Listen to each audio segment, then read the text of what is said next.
Assalamualaikum warahmatullahi wabarakatuh. Kami dari kelas B akan mendemonstrasikan hasil proyek dari kelas B. Untuk alur kerja dari sistem ini akan kami jelaskan terlebih dahulu kepada kelompok masing-masing. Untuk kelompok 1 bisa ajarkan terlebih dahulu. Nah, dari kelompok 1 ini akan memonitoring 3 sensor. Yang pertama ada THT22, terus BH1750 dan RTC modul.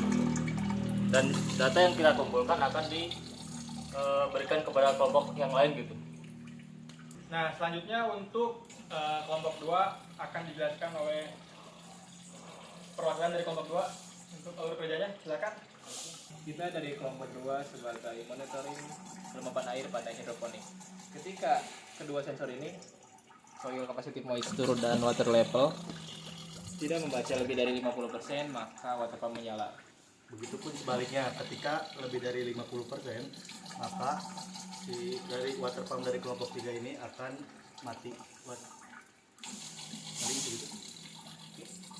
Nah, selanjutnya untuk sensor monitoring akan dijelaskan oleh kelompok 6, saya sendiri. Untuk kelompok 6 sendiri ada 2 sensor. Yang pertama itu ada ultrasonik untuk memonitoring ketinggian dari airnya. Lalu yang kedua itu ada sensor TDS untuk memonitoring partikel-partikel yang ada di air ini, atau bersih atau kotor itu, yang nantinya akan memberi sinyal kepada kelompok 3. Selanjutnya kami akan menjelaskan terkait dashboard dari sistem ini yang akan dijelaskan oleh kelompok 4. Oke, baik. Saya di sini sebagai perwakilan dari kelompok 4. Nah, seperti yang bisa dilihat pada dashboard ini, kami menampilkan data-data dari setiap sensor yang ada, dan kita bagi dua menjadi bagian hidroponik dan bagian akuarium. Nah, bagian hidroponik ini kita ada temperatur, humidity, PPD, dan daily light integral atau DLI. Nah, ini pakai perhitungan matematika ya. Jadi ini baca dari si lux-nya juga tuh, baca cahaya. Terus ada juga water management untuk soil moisture-nya, dan ada water level untuk si hidroponiknya. Jadi ada 2 di hidroponik dan juga di akuarium. Nah, ini untuk di akuarium. Di bagian akuariumnya kita memonitoring si TDS dan juga ketinggian dari air akuariumnya. Dan di sini juga ada feed manajemennya. Jadi ketika akan memberi pakan bisa diatur jadwalnya di sini. Nah, kemudian di sini juga ditampilkan dari history data setiap sensor yang ada. Dan di sini ini contoh dari temperatur, dan ini masih ada lagi. Ada humidity, PPD, DLI, light intensity, lux, dan lainnya. Dan ini juga datanya itu ditampilkan secara grafik dan juga secara tabel. Dan karena seperti yang kita tahu bahwa jika data terus masuk dan penyimpanan server itu bisa jadi akan kemungkinan penuh, maka kita buat sistemnya itu agar si datanya ini akan reset setiap hari pada pukul 00, sehingga bisa aman dari penyimpanan yang penuh gitu. Nah, baik, mungkin segitu saja untuk penjelasan mengenai dashboardnya. Saya kembalikan kepada moderator. Yuk. Oke, selanjutnya kita masuk ke bagian yang paling menarik, yaitu terkait penjelasan daripada aktuator. Aktuator ini ada 2 kelompok. Yang pertama itu oleh kelompok 3 dan juga oleh kelompok 5. Pertama akan dijelaskan oleh kelompok 3. Nah, saya di sini sebagai perwakilan dari kelompok 3 mengatur aktuator pada sistem ini. Nah, untuk aktuator sendiri, yaitu yang pertama ada water pump.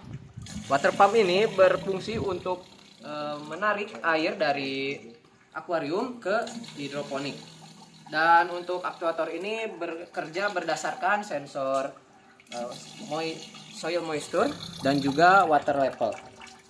Lalu yang selanjutnya adalah LED.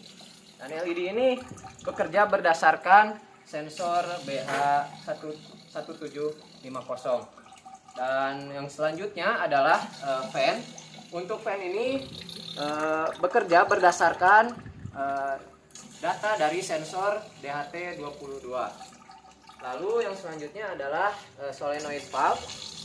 Untuk solenoid valve ini bekerja berdasarkan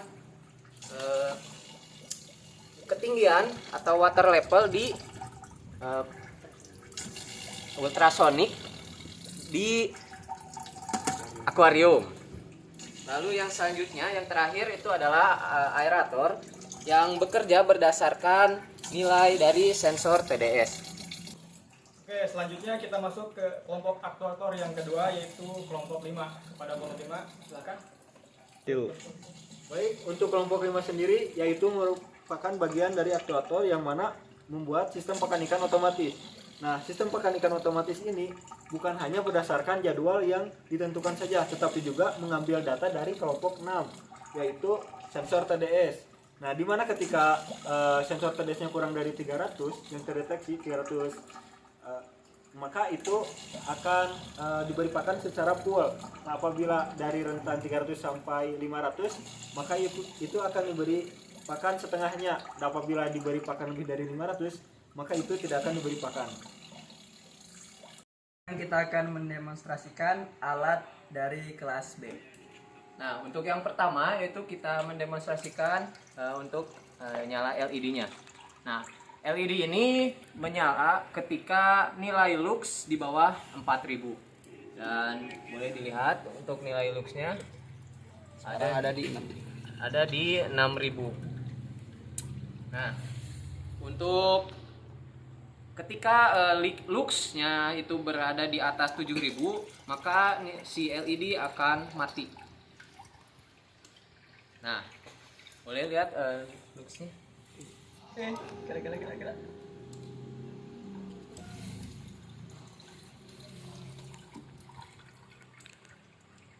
Nah. Pesan yang selanjutnya yaitu aktuator water pump. Nah, untuk aktuator water pump ini bekerja berdasarkan sensor water level dan juga soil moisture. Apabila water level mendeteksi adanya air dan juga soil moisture berada di bawah 50%, water level akan menyala. Dan sebaliknya ketika water level mendeteksi air dan soil moisture lebih dari 50%, pompa akan mati. Menjalankan sistem pakan otomatis ini, kita harus memasukkan jadwal. Nah, di sini dapat lihat jadwal pertama itu adalah jam 6 pagi dan jam 6 sore.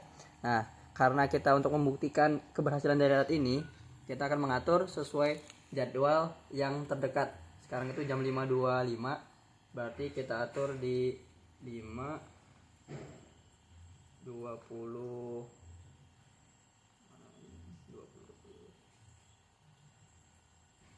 Oke, kita atur di 5.26.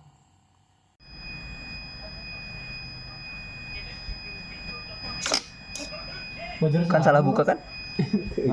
Nah, itu.